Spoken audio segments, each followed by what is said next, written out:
ಮಾಯೆ ಮೋಹ ಜಂಜಾಟದಲ್ಲಿ ದಿನ ಸುಮ್ಮನೆ ಹೋಯ್ತೋ, ನಾಮವು ಹೃದಯದಿ ನಿಲ್ಲಲಿಲ್ಲ, ಆಯಮ ಬಂದಾಯ್ತೋ ಕಬೀರ, ಆಯಮ ಬಂದಾಯ್ತೋ.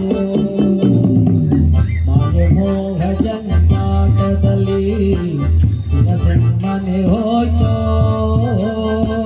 ನಾಮವು ಹೃದಯದಿ ನಿಲ್ಲಲಿಲ್ಲ, ಆಯಮ ಬಂದಾಯ್ತೋ ಕಬೀರ, ಆಯಮ ಬಂದಾಯ್ತೋ.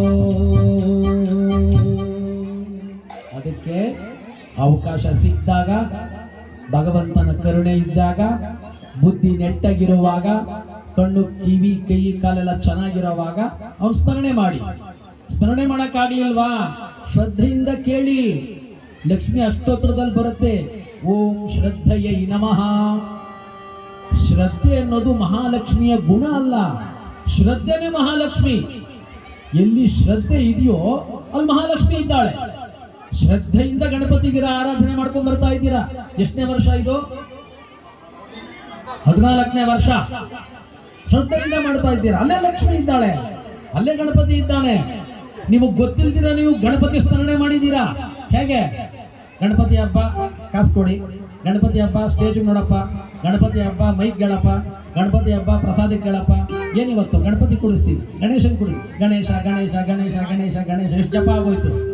ನಮಗರಿವಿಲ್ದಿರಾನೆ ಭಗವಂತನ ಸ್ಮರಣೆ ಮಾಡಿದ್ದೀವಿ. ಇದರ ಫಲ ಅಕ್ಷಯವಾಗಿ ಸಿಗುತ್ತೆ. ಅದಕ್ಕೆ ಅವನ ಸ್ಮರಣೆಯನ್ನ ಮಾಡೋಣ. ಯಾವುದು ಶಾಶ್ವತವಲ್ಲ ಅಂತ ಪುರಂದರದಾಸರು ಹೇಳ್ತಾ ಇದ್ದಾರೆ.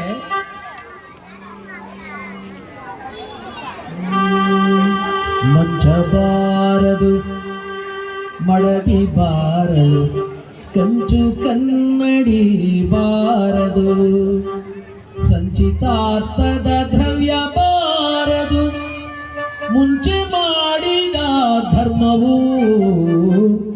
ಗೋವಿಂದ ನಮೋ ಗೋವಿಂದ ಗೋವಿಂದ.